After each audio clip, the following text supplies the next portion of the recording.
e me levando cativo à lei do... Onde que está o pecado? Nesse corpo.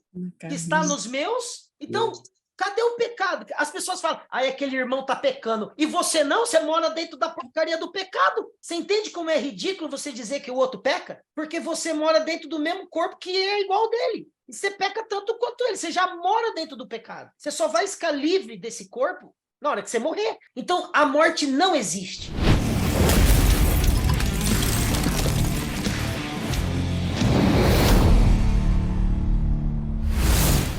Existem elementos nas escrituras que pintam uma ordem dentro da criação, aonde, logo no primeiro capítulo de Gênesis, no primeiro versículo, diz que Deus criou os céus e a terra. Então, pela ordem, os céus vieram primeiro, depois veio a terra. Só que no decorrer das escrituras, a gente vê assim, alguns relatos de coisas que muitas pessoas atribuem justamente à parte da criação celestial. Ninguém sabe como que Deus começou, como que ele veio a existir. Ninguém viu a Deus para poder dizer que ele existe. O próprio Evangelho, no Novo Testamento, o próprio Novo Testamento, ele afirma categoricamente que nunca ninguém viu a Deus. Deus habita em luz inacessível. Só que a Bíblia também diz que nós vivemos, nos movemos em Deus, porque Ele é que nos dá o ar para respirar. E é interessante que também quando a Bíblia fala sobre o final dos tempos, a Bíblia fala que Deus passaria a ser tudo em todos. Então, como que a gente pode definir Deus dentro de tantas coisas que a gente escuta? As pessoas falam de Deus, às vezes parece que é um velhinho sentado lá no trono, com um cajado na mão, que fica olhando aqui embaixo. E tanta gente, né? Bilhões e bilhões de pessoas, como é que ele consegue saber o que está na cabeça de todo mundo? A Bíblia fala que antes da palavra chegar na nossa boca, ele já sabe. Como que ele consegue essa proeza de saber tudo? Se ele é esse velhinho sentado num trono lá no alto. E ao mesmo tempo a Bíblia fala que ele está em tudo.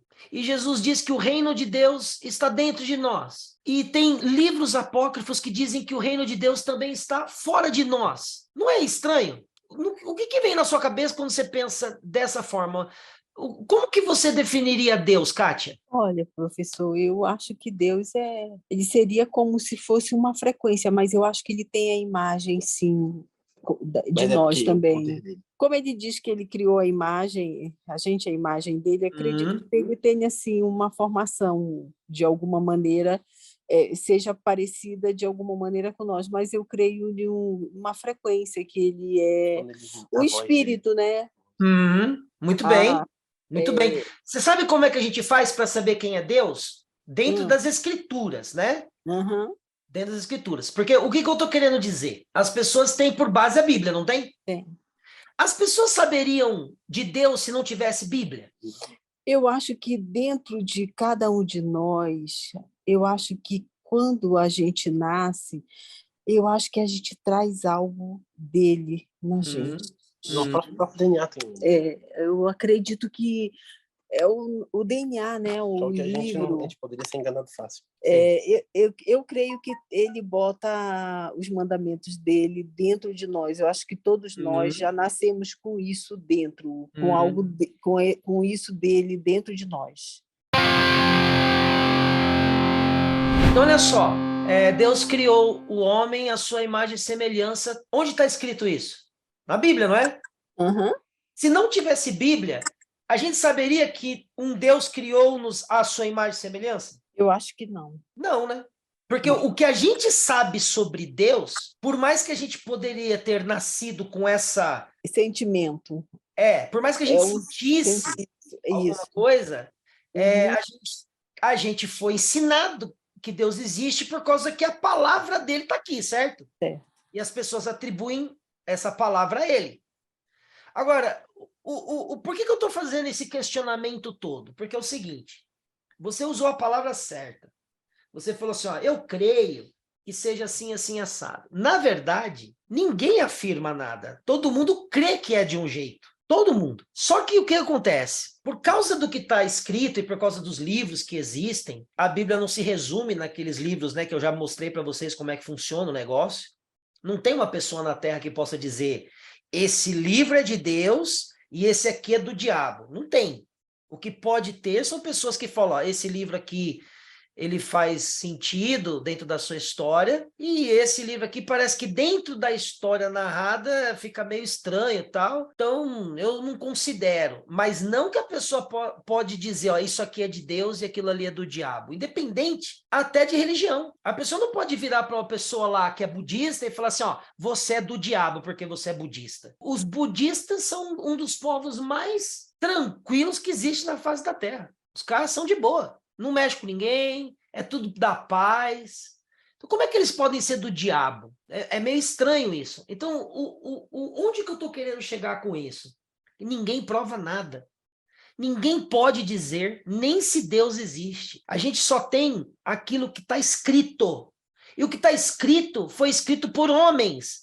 E dizem que esses homens eram inspirados por Deus. Mas e aí? Se eles não fossem, como que a gente ia saber o que era o quê? Então, a grande realidade que eu queria hoje mostrar para vocês é que, na verdade, a gente vive num mundo onde as pessoas vivem de fé. Como a Kátia muito bem falou, eu creio que é assim, eu creio que é assado. Então, nós crermos em algo não significa que é verdade. Não tem uma pessoa que morreu, voltou e garantiu para a gente que algo é de um jeito ou de outro. Até o Cristo, o nosso Cristo, que nós cremos na existência dele, na sua morte e ressurreição, nós não estávamos lá para ver o que aconteceu. A gente só tem um relato. Aí eu te pergunto, como que esse livro pode causar tanta divisão? Como que um livro desse pode fazer as pessoas se dividirem tanto? E uma crê numa coisa, a outra crê na outra. A Kátia colocou aí que ela crê também assim, assim, assado. E o que ela falou faz sentido. Não desmereço em hipótese alguma, faz muito sentido. Eu acho que eu diria a mesma coisa, inclusive, se eu tivesse, se tivesse sido perguntado a mim. Então, por que essa guerra? Por que evangélicos? Por que católicos? Por que presbiterianos? Por que adventistas? Por que testemunhas de Jeová, mormons? Qual que é o sentido de ter 200.000 igrejas, cada uma, pendendo para um tipo de interpretação bíblica e dizendo que a dela é a interpretação bíblica correta? Vocês não acham meio estranho isso? Ô, Lucas, como é que você faz para viver num mundo que todo mundo está certo? É complicado isso daí, porque no final das contas é como você falou, cada um crê naquilo que quer. O problema é as pessoas querem empurrar a verdade delas em cima das outras sem tentar mostrar e sem forçar. Exatamente. Agora eu te pergunto, olha só, a tua mãe falou uma coisa perfeita, ela falou assim, acho que a gente já nasce com essa essência divina, beleza. Mas se você é uma criança, tá largada no mundo, sem pai e sem mãe, você vai sobreviver sozinho? Não. Não, se você é um bebezinho, você acabou de nascer, se ninguém for lá te pegar, pôr no colo da mãe e falar, é aqui que você vai ficar e tem que mamar isso e tal, se o bebê não for cuidado, ele vai morrer ou ele vai sobreviver? Ele vai morrer. Vai morrer. Então, uma criança que nasce, ela depende de um pai, de uma mãe, ou de pelo menos uma mãe, para poder cuidar dele, ou de um pai, ainda que ele não tome o leite da mãe, pode ser que ele consiga sobreviver com outras coisas, mas precisa de um adulto, certo? Sim. Ou de pelo menos um adolescente que saiba pelo menos o que é uma criança, o que se faz para poder alimentar ela e fazer ela pelo menos conseguir chegar numa idade que ela possa depois fazer as coisas sozinha. Vocês devem estar entendendo o meu conceito. Uma criança sozinha, ela vai morrer, tem jeito. Então ela vai depender de um pai e de uma mãe. À medida que a criança vai crescendo, ela sabe o que é certo e errado quando ela é pequena? Isso é bem engraçado, porque eu particularmente não tenho memória muito da minha infância pequena de verdade, né? Então, nem eu não teria como saber dizer, porque tem crianças que a gente vê, assim, quando eu digo crianças, criancinha pequena, mas não que seja de colo. Mas parece que algumas têm uma tendência em fazer coisas más, que eu já vi, e tem outras que são super boazinhas, então é difícil a gente até saber, porque também pode ser devido à própria subconsciente de ver o que os pais fazem, né? Porque a gente não estava lá para ver. Exato. Como que agiam os pais.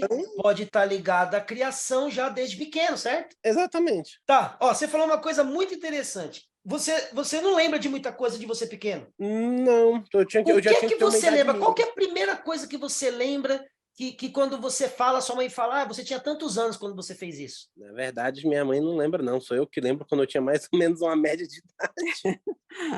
O que você lembra de quando você era pequeno? Cara, eu lembro de quando eu era pequeno, sei lá, uma coisa bem pequena que o clássico de colocar um garfo na tomada, né? Aham. E eu lembro de ver meu irmão mais velho fazer isso, tomar um choque, e eu decidi que não ia fazer. Isso é a coisa, acho que mais. Você lembra desse momento? Esse acho que é o momento mais antigo que eu lembro. E quantos anos você tinha aí, você sabe? Cara, esse daí é difícil saber a idade, Então, mas eu acho que eu devia ter, sei lá, menos de 6, eu acho. tá. Eu lembro, por exemplo, de uma vez que eu fiquei doente porque eu queria uma bicicleta e a minha mãe não comprou a bicicleta, ou sei lá, acho que eu vi a bicicleta. E eu lembro que eu fiquei jururu, aí minha mãe falou pro meu pai assim, ó, acho melhor a gente levar ele lá na loja lá, porque eu tô achando que ele tá doente por causa da bicicleta. E ela acertou, porque eles me levaram numa loja, me deram uma bicicleta e eu sarei na hora. Fiquei zerado. Eu lembro disso daí, eu lembro de cair com essa bicicleta depois e fazer um corte no meu queixo, eu apertei os dois freios e virei, eu devia ter uns 5 anos. Então, se a gente for pegar e for parar e pôr na balança, a gente deve começar a ter uma memória que faz com que a gente entenda onde que a gente vive a partir ali dos... Vamos chutar um pouquinho mais para baixo. Pode ser que crianças lembrem de 3, 4 anos para frente, certo? Então, a tua criação, ela vai sim influenciar a maneira como as coisas vão desenrolar na sua vida. Por quê? Porque a criança que nasce dentro de um lar islâmico, ela vai ser cristã? É, dificilmente, sendo sincero. Não, é quase impossível. É. Quase, ó, para não dizer impossível, eu vou dizer 99,9% de não, não vai. Ela vai seguir a tradição dos pais. Os pais vão ensinar que Deus é o Alá, só que não é que o Deus é o Alá. A palavra Alá é Deus na língua árabe. Então é a mesma coisa que você falar para o seu filho, ó, você tem que crer em Deus, tá? Deus existe e tudo mais. Aí o pai lá que é árabe, tá falando a mesma coisa pro filho, só que está falando na língua dele. Então é por isso que ele fala lá. Não é que ele está falando de um outro Deus. Então a grande verdade, e essa verdade é que a maioria das pessoas não querem entender, é que todas as religiões, tirando aquelas que se declaram satanistas, elas estão falando de um mesmo Deus, cada um dentro da sua cultura. Mas eles estão falando do Deus que criou os céus e a terra. Agora, tem muita gente que adora coisas que foram criadas por Deus. Então, tem gente que adora vaca, tem gente que adora rato, tem gente que adora estátua, tem gente que adora santo, tem gente que adora time de futebol, tem gente que adora político, tem gente que adora artista, tem gente que adora outras celebridades do mundo musical. Ou seja, a adoração ela não está relacionada apenas a você ter um santo na sua casa. Qualquer coisa que você tenha uma fissura, uma ligação, que você parece que precisa daquilo para poder sentir alguma coisa, ou você precisa daquilo para pensar que então você tem algo de bom para espelhar, ou até mesmo para poder receber de uma bênção, seja o que for, você está criando um tipo de Deus para você, um tipo de crença, só que não numa coisa que você não vê, como a gente fala de Deus, você acaba projetando algo visível para você dizer, isso aqui é Deus, ou isso aqui vai me ajudar. Então eu boto um santinho ali no meu quarto, acendo uma vela, porque eu estou acreditando que aquilo vai fazer algum benefício. Ninguém vai acender uma vela para o santo porque ele acha que o santo não vai responder. Todo mundo que faz uma coisa, de uma atitude dessa, está acreditando piamente que vai. Agora, e aí? Aquela estátua vai fazer alguma coisa para alguém? Não vai. Aquela vela vai fazer alguma coisa para alguém? Não vai. Na cabeça da pessoa, ela criou aquilo. E ela acredita. A mesma coisa acaba que a gente faz com Deus. Porque ninguém tem como chegar e falar assim, não, olha, é o seguinte, eu vi Deus, eu troquei uma ideia com Deus, ó, cara a cara, entendeu? Ó, Deus me passou um WhatsApp aqui outro dia e falou que era ele e me explicou tudo, entendeu? Ninguém tem essa condição de fazer isso. Então, Por que que tem essas divisões e por que que tem essas guerras e esse mundo que todo mundo está dividido e todo mundo quer estar certo? Porque não existe, em primeiro lugar, respeito. As pessoas não respeitam suas diferenças, as pessoas não conseguem olhar para o outro como imagem e semelhança de Deus. Eles acham que porque o outro pensa diferente dele, automaticamente aquela pessoa está indo para o inferno e ele está indo para o céu. E a maioria das pessoas que se dizem cristãs, sejam católicas, evangélicas, tem esse tipo de conduta. Ah, aquele irmão fuma, nossa, tá indo para o inferno. Nossa, aquele outro irmão bebe, meu Deus, tá com os dois pés no inferno. E o julgamento passa a ser por coisas que são, na verdade, coisas supérfluas. E pessoas que estão cometendo crimes hediondos, absurdamente fora da casinha, estão passando desapercebido. E às vezes as pessoas nem se dão conta de como é diferente essas duas coisas. Então, o que a gente vai tirar de proveito dessa aula aqui de hoje? Que a gente precisa ter a mente aberta para entender um negócio. Nós temos livros diante de nós, que foram escritos por homens. A melhor forma de você ter um relacionamento com Deus é partindo da sua própria experiência. E partindo da sua própria experiência, você tem que fazer aquilo que o Lucas, inclusive, falou. Você tem que aproveitar o máximo dessa experiência com Deus, procurar ter essa intimidade com Deus, que é espírito. Então, a gente consegue saber disso pela própria Bíblia. E eu vou mostrar para vocês como que a gente estuda na Bíblia. Quando você tem dúvidas sobre algo, como que você faz para você conseguir melhorar a sua compreensão sobre certas coisas. E você não pode impor isso para ninguém, porque às vezes a outra pessoa, ela só tem uma forma diferente de chegar a Deus, mas ela está buscando o mesmo Deus que nós estamos buscando, só fazendo de forma diferente. Então, antes de mostrar aqui um negócio aqui da timeline, eu quero mostrar um negócio na Bíblia. Vou mostrar para vocês como que é fácil estudar a Bíblia, e geralmente as pessoas não fazem isso. Hoje nós temos tantos recursos. Na minha época, quando eu comecei a estudar a Bíblia, não tinha nada disso aqui. Absolutamente nada. A internet hoje, para quem quer aprender alguma coisa, é tipo, não tem como não aprender. Então, olha só, tem Bíblia online. Essa aqui é uma Bíblia online. Pô, mas eu quero saber uma coisa da Bíblia, eu teria que ler a Bíblia inteira para procurar. E hoje, com isso aqui, eu acho tudo rápido. Então, o que eu faço? Eu coloco aqui, ó, Deus é. Quando você digita Deus é aqui nessa Bíblia, você vai achar aqui, ó, Deus é dentro de uma frase, ó. O nosso Deus é o Deus da salvação. Ô, Lucas, você pode responder toda vez que eu perguntar. É o Deus dos vivos, né? Ele Muito bem. Então, olha só. Aqui está falando de alguma característica de Deus? Não, está falando de quem Deus é Deus, certo?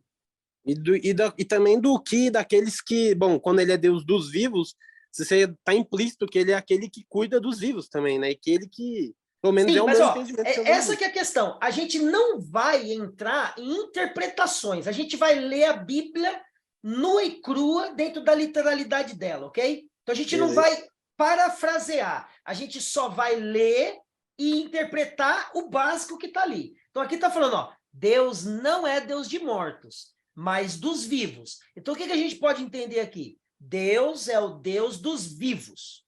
Ué, se Deus não é Deus de mortos, Deus é Deus dos vivos, tem que estar todo mundo vivo diante dele, certo? Uhum. Então, a morte existe? Não para os que seguem ele, né? É o que dá a entender. Então, não é verdade isso. Sabe por quê? Por causa que, na verdade, se você continuar lendo esse versículo aqui, ó, lê esse daqui agora, ó, em Lucas 20:38, lê aí. Ora, Deus não é Deus de mortos, mas de vivos, porque para ele vivem todos. Vivem todos ou vivem só alguns? É todos. Então é todos, acabou. Então, diante de Deus, não tem morto. Então, a morte não existe. O que existe? Existe a nossa separação de Deus. Você sabe por que a gente está separado de Deus? Por causa disso aqui, ó. A nossa essência, que é a semelhança de Deus e a imagem de Deus, não é essa cara do professor Eduardo. Não é esse corpo que eu carrego. É o que está fazendo com que esse corpo se movimente. E ele não é visível. Porque o que nós somos espírito. E Deus é o quê? Espírito. Então vamos lá, vamos voltar aqui, e é onde eu queria dizer para vocês. Quando você quer saber o que é Deus, ou quem é Deus, você coloca, Deus é, olha só, o que está escrito aqui? Deus é espírito. Acabou. Então, é o que eu estou te falando, a gente tem que ser básico na Bíblia. Não precisa pegar a Bíblia e fazer nossa, porque aqui no hebraico, e aqui não sei no grego, e aqui no aramaico, e não precisa, porque a essência é essa. Inclusive no livro de Enoque, ele fala até que ele é o Senhor dos Espíritos, né? Não, aqui na Bíblia também fala. Aqui também. Aqui também. Então, olha só. Deus é espírito e importa que os que o adorem em espírito.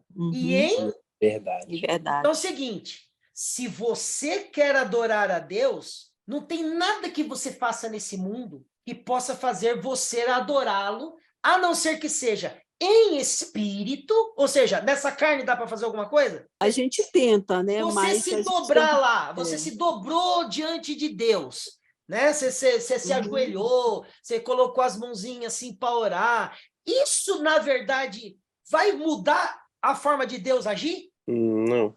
Não, porque na Bíblia tem gente que orou em pé, tem gente que orou deitado, tem gente que orou com o olho fechado, tem gente que orou com o olho aberto, tem gente que orou ajoelhado. Não existe uma forma ou uma fórmula mágica. Isso é tudo coisa que foi botada na cabeça de quem? Da gente. Da gente. Isso é tradição, é cultura de cada povo. E a gente cresce com isso e não se dá conta de quão ridículo isso é, porque Deus não precisa que eu me ajoelhe diante dele para ele falar assim, esse aí é humilde, esse aí me conhece, esse aí sabe quem é que manda aqui nesse negócio. Porque Deus, ele é espírito e a gente precisa adorá-lo como? Espírito. E o corpo não é o espírito está dentro desse corpo. Então, outra coisa que fala aqui nesse versículo, adorar em espírito e em verdade. Quem mente está andando em verdade? Não. E você sabe o que eu escuto? E ó, é forte isso que eu vou falar para vocês, porque na verdade é uma coisa hoje que entrou na nossa cultura. Eu escuto pessoas falando assim, todo mundo mente, vai, professor? A gente mente umas bobeirinhas. Não existe mentira bobeirinha, existe mentira, pô. Mentira é mentira. Então, vou dar um exemplo tosco, só para vocês entenderem o nível que eu estou falando para vocês, de como as pessoas estão acostumadas a mentir e não percebem. Toca o telefone, ela sabe que alguém cobrando ela está devendo. O que ela faz? Fala que não é a pessoa? Fala que não tá, fala que não é a pessoa, manda alguém atender e falar assim, fala que eu não estou aqui. Pega o telefone e desliga, tá lá, mas não vou atender. E não é por causa que está trabalhando, porque está ocupado, é porque sabe o que é, não vai atender. A pessoa literalmente mente. É uma coisa pequenininha, não é? Mas é mentira ou não é? É mentira. Então, na nossa cultura, as pessoas estão mentindo. É tipo assim, ficou normal mentir. Então, nós não estamos adorando a Deus em espírito e muito menos em verdade, se a gente age dessa forma. Então, a gente quer saber mais sobre Deus. Pô, Deus é espírito. O que mais que Deus é? O que mais que a Bíblia fala que Deus é? Justiça. Vamos escrever aqui, Deus é justiça. Porquanto, não conhecendo a justiça de Deus e procurando estabelecer a sua própria justiça, não se sujeitar à justiça de Deus. Aqui não está dizendo literalmente que Deus é justiça, mas está falando da justiça que pertence a Deus. Faz sentido, ok? Nós não temos aqui um versículo que literalmente que está falando Deus é justiça. Vamos ver nessa versão aqui, Deus é justiça. Às vezes aqui pode ser que ache. E não fará Deus justiça? Da parte de Deus, justiça. Não tem um versículo que fala diretamente Deus é justiça. Mas nós sabemos que ele é justo, certo? Sim.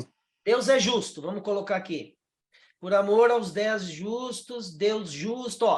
Então, uma característica divina é a justiça, ok? Beleza. Agora, olha só, Deus vamos ver se esse aqui tem. Esse já tem, Aquele que não ama não conhece a Deus porque Deus é amor. Aqui tá na lata. Se alguém perguntar assim, o que é Deus? Você já pode falar duas coisas. Deus é espírito e Deus é amor. Duas coisas estão claras na Bíblia. Deus é espírito e amor. Aí você fala assim, mas como assim Deus é espírito? Então, Deus é espírito porque ele não tem esse corpo que nós temos aqui. Então, Deus não é um velhinho sentado num trono. Ele não é um carinha lá que está lá em cima, olhando tudo. Como que ele ia conseguir saber o que está dentro da cabeça de todo mundo? A não ser que ele estivesse junto com a gente o tempo todo. Você entende o que eu estou falando? Então, olha só. Deus, ele é tudo o que tem aqui. Só que, junto com o Deus que está aqui, que é o Deus bom, com a queda do homem e com a separação que temos de Deus, esse corpo é nada mais, nada menos do que o véu que nos separa de Deus. A própria Bíblia fala do corpo de Cristo como sendo o véu que se rasgou, ok? Só quando a gente rasga esse véu é que a gente vai conseguir entender que a gente estava em Deus o tempo todo. Porque tudo é Deus. Ele não tem como saber tudo se ele não estiver em tudo. Ele não tem como ser Deus de mortos, porque para ele todos vivem. Quando você no corpo ou fora do corpo, para ele você continua vivo, entende? Porque a tua essência está presa dentro desse seu corpo, mas quando você sai, você continua vivo. Só que agora você está fora do corpo, porque o corpo é o pecado. Tá entendendo? Sim. Então é isso que os pastores não ensinam, é isso que os padres não falam. Nós moramos dentro do corpo que nos separa de Deus. Essa carne, tanto que ela milita contra o espírito, e o espírito milita contra a carne. Então você tem dentro de você o espírito brigando com o quê? Com esse corpo que não te deixa em paz. Você quer fazer uma coisa e teu corpo quer fazer outra. Você nunca se pegou numas brigas dessa? Sim, todo mundo, eu acho. Você pensa um negócio... E o que o Paulo falava? Ó, eu vejo no meu corpo uma lei que é contra o meu pensamento. Eu quero fazer o que eu quero fazer, ele não faz, e o que eu não quero, ele faz. Quem me livrará do corpo dessa morte, ele diz. Vamos ver esse versículo. Romanos 7, 24. Olha o que Paulo fala. Porque segundo o homem interior, que é o espírito, tenho prazer na lei de Deus. Mas vejo nos meus membros, nesse corpo, outra lei guerreando contra a lei do meu entendimento. E me levando cativo à lei do... Onde que está o pecado? Nesse corpo. Que está nos meus... Então, cadê o pecado? As pessoas falam, aí aquele irmão está pecando. E você não? Você mora dentro da porcaria do pecado. Você entende como é ridículo você dizer que o outro peca? Porque você mora dentro do mesmo corpo que é igual dele. E você peca tanto quanto ele. Você já mora dentro do pecado. Você só vai ficar livre desse corpo na hora que você morrer. Só que você morre para esse mundo. Diante de Deus, você vai continuar vivo, porque ele não é Deus de morte. Ele é Deus de vivo. Então, a morte existe? Não. Não existe. Só que a gente está pagando o preço de estar preso dentro de um corpo de pecado. E olha como ele vai falar aqui, ó. E me levando cativo à lei do pecado, que está nos meus membros. O que são os membros? Braço, tronco, tudo. Toda parte, tudo que você tem no seu corpo são membros do corpo, certo? Olha o que ele fala. Miserável homem que eu sou. Quem me livrará do corpo dessa morte? Ou seja, essa morte aqui, ó. Esse corpo de... Quem vai me livrar disso aqui? Aí ele responde aqui, ó. Graças a Deus, por Jesus Cristo nosso Senhor, de modo que eu mesmo, com o entendimento, sirvo a lei de... E aí, gente? A lei de quem? De Deus, né? Exatamente. Aqui, ó. A lei de Deus. Mas com a carne está seguindo que lei? A carne segue o pecado. Então, ninguém escapa, meus irmãos. Não tem essa de que um peca e o outro não peca. Não importa. Pecado é pecado. O corpo já é o pecado. Então, como que eu posso me livrar do corpo desta morte? A única forma é aquilo que a Kátia falou. Fé, crer no que foi feito por nós. Por isso que a Bíblia diz que todos pecaram e destituídos estão da glória de Deus. Não tem exceção. Só que a gente está vivendo num meio onde todo mundo quer ter razão. E todo mundo que quer ter razão, na verdade, está errado. Porque todos pecaram e destituídos estão da glória de Deus. E só tem uma forma de você se livrar do corpo dessa morte. É fé. Jesus, ele tem a chave da morte e do inferno em suas mãos. Então, ele é o único que pode nos livrar do corpo dessa morte, porque ele tem a chave da morte, ou seja, a morte já não existe mais. Não existe mais. E tem uma coisa que as pessoas não reparam quando elas leem a Bíblia, sobre a história de Lázaro. Quem conhece aí sobre a história de Lázaro? Conhece. Conhece? Acho que todos.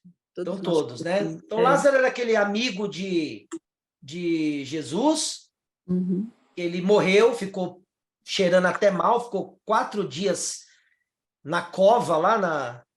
Antigamente, eles faziam um buraco na rocha, depois tampava, né, com uma pedra.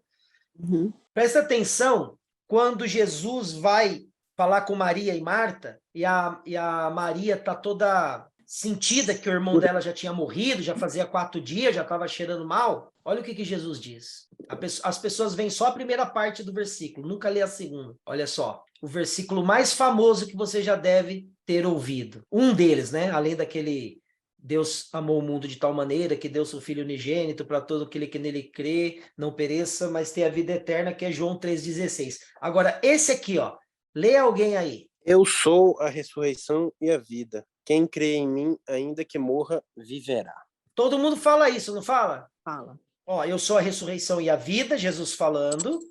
Quem crer em mim, ainda que morra, viverá. Por quê? Porque para ele todos vivem, tá? Agora, olha a próxima parte do versículo que ninguém lê, ó. Pode ler, Lucas. E todo aquele que vive e crê em mim, jamais morrerá. Como assim? Quem crê em mim, ainda que morra, viverá, e todo aquele que vive e crê em mim, jamais morrerá. Ou seja, ele deixou claro que a morte simplesmente não existe. Não importa se você morreu nesse corpo ou se você está vivo, não morre. Quer dizer, qual que é o sentido dessa outra parte do versículo aqui? Então, na verdade, essa é a questão. As pessoas foram ensinadas a ter medo da morte. A morte não existe. As pessoas foram ensinadas a condenar os outros por conta de dizerem que isso é pecado e aquilo é pecado, quando elas mesmas estão presas dentro de um corpo de pecado. Todo mundo está preso dentro de um corpo de pecado. A Bíblia fala o seguinte, 1 João 1,10, ó. Se dissermos que não pecamos, fazemo-lo mentiroso, e a sua palavra não está em nós. Ou seja, não tem escapatória. A verdade é que todo mundo que está se achando certo está errado, porque o certo é que todos pecaram. Não tem religião, não tem cristianismo, não tem budismo, não tem islamismo. O que tem são seres humanos que moram dentro de um corpo condenado à morte, o corpo, mas eles estão vivos dentro desse corpo, e uma vez que deixam o corpo, continuam vivos. Só que aí, como que vai funcionar, então, a eternidade? Como que a gente vai ver que existe um castigo eterno e uma vida eterna? Porque isso tudo vai depender da nossa compreensão. Então, é capaz que todo mundo que se acha certo esteja justamente o quê? Errado, sabe por quê? Olha aqui, ó, Romanos 12:3. Porque pela graça que me foi dada, digo a cada um dentre vós, que não tenha de si mesmo mais alto conceito do que convém, mas que pense de si sobriamente, conforme a medida da fé que Deus repartiu a cada um. Todos nós temos uma medida de fé repartida entre nós. Ninguém tem fé mais do que o outro. Ninguém é melhor do que o outro, mas também não é pior. Então, qual que é o problema do ser humano? É que ele quer governar sobre os outros. Ele quer dizer que ele sabe mais. Ele quer dizer que ele é o pastor, que ele é o bispo, que ele é o presbítero, que ele é o diácono. Ele é a autoridade espiritual que Deus colocou sobre a vida das pessoas. E olha lá se as pessoas não obedecer, porque aí vai para o inferno. É fácil ou não é falar isso para as pessoas? É fácil eu governar sobre as pessoas impondo algo desse jeito e falando para elas que se elas não fizerem o negócio, Deus vai pesar a mão, elas não vão ficar com medo? Não. Entende? O que eu estou montando aqui para vocês hoje? Que a grande realidade é que religião não é religião, do jeito que foi ensinado a gente. Lê aí, Lucas, o que é a religião pura e imaculada para com Deus? A religião pura e imaculada para com Deus, o Pai, é esta: visitar os órfãos e as viúvas nas suas tribulações e guardar-se da corrupção do mundo. E aí, tá escrito aí, frequentar a igreja todo domingo, dar o dízimo, obedecer o pastor, tá escrito isso aí? Não. está dizendo que a verdadeira religião, a religião pura e imaculada para com Deus, o Pai, é você fazer uma coisa, no sentido de visitar órfãos e viúvas. Quem daqui visita órfãos e viúvas frequentemente, ou pelo menos de vez em quando? Eu não faço isso. Nem eu. E guardar-se da corrupção do mundo. O que significaria isso? Aqui em outra versão fala guardar-se incontaminado do mundo. A corrupção, ela está dentro de engano. Então, tudo que você faz, que você engana, mente, você está se corrompendo. Então, o que é corrupção? A gente não fala da corrupção na política? O que é a corrupção na política? O cara ganha e não entrega o que ele deveria entregar para a sociedade. Ele tira muito além do que ele deveria por baixo dos panos, vive uma vida de boinha e dane-se o resto. Mas ele faz umas coisinhas aqui e ali para parecer que ele está fazendo algo bom. Mas tudo que ele poderia fazer, ele não faz. Ele está sendo corrupto. Ele está aceitando suborno. Ó, se você liberar ali meu prédio para construir ali naquela região de manancial ali e tal, a gente vai fazer um negócio assim, assim, assado, eu te dou R$1 milhão. Ah, pera aí que eu já assino já. Onde é que eu assino aí? Não é todo mundo, tá? Eu tô dando um exemplo. Um exemplo para vocês entenderem o que seria corrupção. Corrupção é você chegar para uma criança, né, um adulto chegar para uma criança e enganá-la para fazer alguma coisa terrível com aquela criança. Abusar de uma criança. Isso é se corromper. Você matar, roubar, isso é corrupção. Mentir. Por isso que eu falo tanto da mentira, porque a mentira, ela é praticamente a base da sociedade moderna. E as pessoas mentem, tipo assim, ó, naturalmente. Como se fosse respirar para elas. Isso exatamente. Falou muito bem falado. Virou uma coisa normal. Ninguém pega e para e fala assim, eu estou falando a verdade ou eu estou mentindo? A pessoa já está mentindo. A mentira ficou tão normal que as pessoas acreditam nas próprias mentiras. E aí você vira para uma pessoa e fala assim, mas você está mentindo. Ela fala, como assim? Como que você está dizendo que eu estou mentindo? Não, você acabou de falar uma coisa e está fazendo outra. Não, mas não é assim. Aí a pessoa tem a desculpa esfarrapada para dizer que a mentira não era mentira. A pessoa não consegue nem falar assim, pô, é verdade, menti, cara. Nossa, como é que eu menti assim, nem me dei conta? Não, ela nem se toca, ela está tentando já dizer que não mentiu, para arrumar uma outra mentira para poder sustentar a primeira, para você ver como a coisa é. Então, dessa aula de hoje aqui, eu queria que vocês entendessem o seguinte: ninguém sabe nada, na verdade. O que nós temos é uma palavra que foi escrita por homens, que faz muito sentido, que nós podemos tirar muito proveito dela, como, por exemplo, esses ensinamentos sobre quem é Deus. Mas, se a gente não ler direto na Bíblia e não entender como que as coisas aqui são simples, a gente vai acabar caindo na lábia de alguém que vai inventar uma história, vai pôr na sua cabeça, na minha, e a gente vai acabar seguindo, achando que é a verdade. Porque a gente não veio aqui consultar. A gente não foi aqui ler. E a gente nem parou para ler. A gente vai e escuta a interpretação do outro. Ah, ele tá certo. Eu vou fazer isso aí. Nós estamos vivendo uma luta entre o bem e o mal. E a gente tem que tomar partido de um dos dois lados. E só. O resto é religião criada pelos homens. E não a religião pura e imaculada para com Deus. Essa daqui é aquela que está escrita em 1 Coríntios 13. Eu vou deixar de lição de casa para vocês lerem 1 Coríntios 13, onde está escrito que você pode entregar o seu corpo para ser queimado, você pode dar todos os seus bens para os pobres, se não tiver amor, de nada adianta. Então, a religião pura e imaculada para com Deus e Pai é amar de verdade. Por isso que aqui fala que é visitar os órfãos e as viúvas nas suas tribulações. Tem gente que não cuida nem da própria família e dirá visitar os órfãos e as viúvas nas suas tribulações. Tem gente que não sabe nem cuidar dos teus, que dirá dos outros. E guardar-se da corrupção do mundo é isso. Tudo que é corrupção envolve mentira. Você pode ver. Para roubar, a pessoa precisa mentir? Precisa. Porque ela vai falar, não roubei.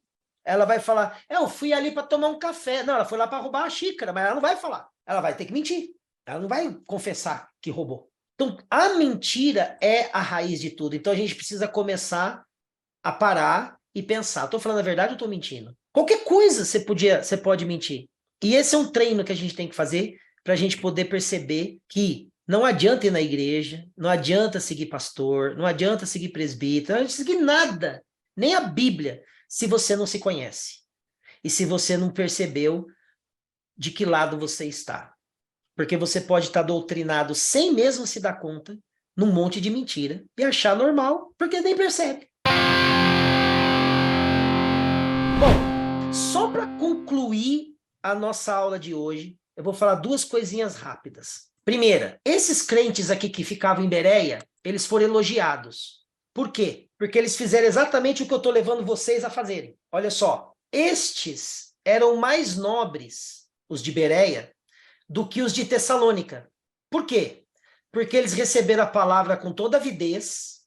E o que eles faziam? Examinando diariamente as escrituras para ver se as coisas eram daquele jeito mesmo. Coisa que muita gente não faz. Elas escutam alguém pregar alguma coisa, acredita, vai atrás e não vai na Bíblia conferir texto dentro do contexto. Ela simplesmente segue. Ah, se o outro falou, é assim, pronto, acabou. Então, essa é uma das coisas que eu quero deixar para vocês guardarem.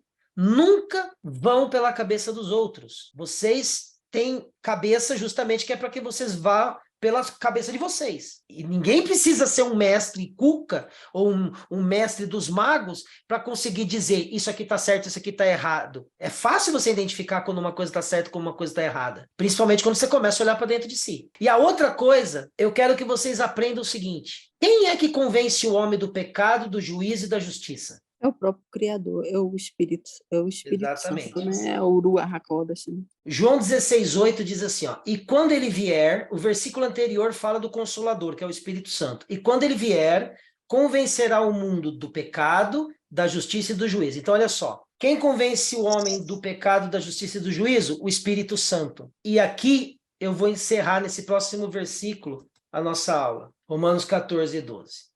Assim como é o Espírito Santo que convence o homem do pecado, do juízo e da justiça, o que está escrito aqui, ó? Assim, pois, cada um de nós dará conta de si mesmo a Deus. Você vai dar conta da sua mãe, Lucas? Não. Você vai dar conta de mim? Não. Você vai dar conta de quem? Somente de mim mesmo. Então não adianta a gente ficar cuidando da vida dos outros, entendeu a sacada? Uhum. Quando você estiver diante de Deus, Deus não vai perguntar assim, mas e aí? Você vai pagar aqui agora porque a sua mãe fez aquilo ali. Não, Deus vai pegar o que é da sua mãe, o que é teu e pronto, acabou. Você vai dar conta só de você. Então, com quem é a pessoa que você tem que estar mais preocupada na sua vida? Comigo mesmo, em teoria. Perfeito. Então, resumindo a nossa aula de hoje, Deus existe, Ele está em todos os lugares, Ele é tudo em todos. A morte não existe, porque Ele não é Deus de mortos, Ele é Deus de vivos. Nós estamos presos dentro de um corpo que nos separa dele, porque nós somos espírito, ele também é, e esse corpo é o corpo da morte e do pecado, que a gente viu aqui escrito na Bíblia, que foi o que veio pela queda. E aí, só tem uma forma de sair daqui. É a gente olhar para dentro de nós, porque o reino de Deus está onde? O que Jesus falou? O que ele habita dentro de nós. Que o reino de Deus está dentro de nós. Então a gente tem que olhar para dentro de cada um de nós. O segredo da vida está dentro de cada um de nós. E não dentro do outro. Ah, mas e aí? Se alguém faz mal para mim, o que eu faço? Você pode falar para a pessoa, você fez isso, isso e isso, você pode se afastar, você tem que ser honesto, você pode apontar erros.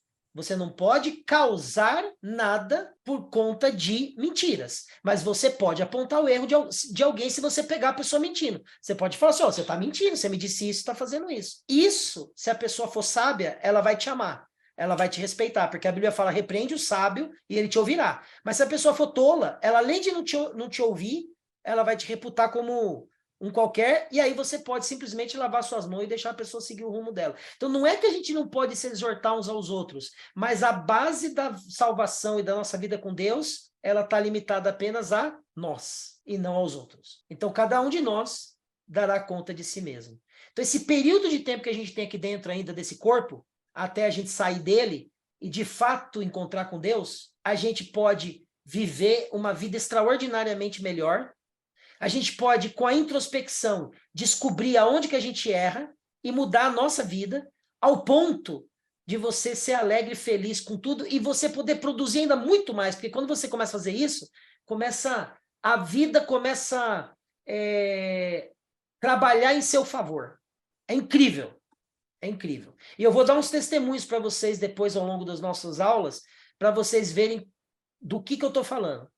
Como é incrível que aquilo que você planta nessa vida, você colhe exatamente daquilo que você plantou. Então, se você planta honestidade, você colhe honestidade. Se você planta verdade, você colhe verdade. Se você planta amor, você colhe amor. Se você planta justiça, você colhe justiça. Tudo que você pôr nessa terra vai brotar e vai voltar para você. Por isso que você não pode pagar o mal com o mal. Porque ainda que você está certo, você está pagando com o mal, e se você plantar o mal, o que vai acontecer com você? Colher o mal. Vai colher o mal também. Então a Bíblia fala, pagai o mal com o bem, porque aí você acaba com o mal e ainda colhe o bem. Porque o bem é a única coisa que vence o mal. O mal não vence o mal, porque quando você faz o mal para acabar com o mal, você vai colher de novo o mal lá na frente. Tanto que quando Pedro saca a espada e corta a orelha do Malco, Jesus fala, põe a espada de volta aí, porque aquele que com a espada fere, com a espada será ferido. E o Pedro só estava querendo salvar Jesus ali naquela hora, que ia ser preso. Ok? Tudo começa aqui dentro, é daqui para fora. Ok? Beleza. Okay. Então tá jóia. Obrigado aí por terem vindo, obrigado pela presença e nos vemos então. Deus abençoe, meus irmãos. Fica com Deus aí. Obrigado, Lucas, pela participação aí. Você foi show de bola, hein, meu? Valeu. Tchau, tchau. Tchau. Tchau.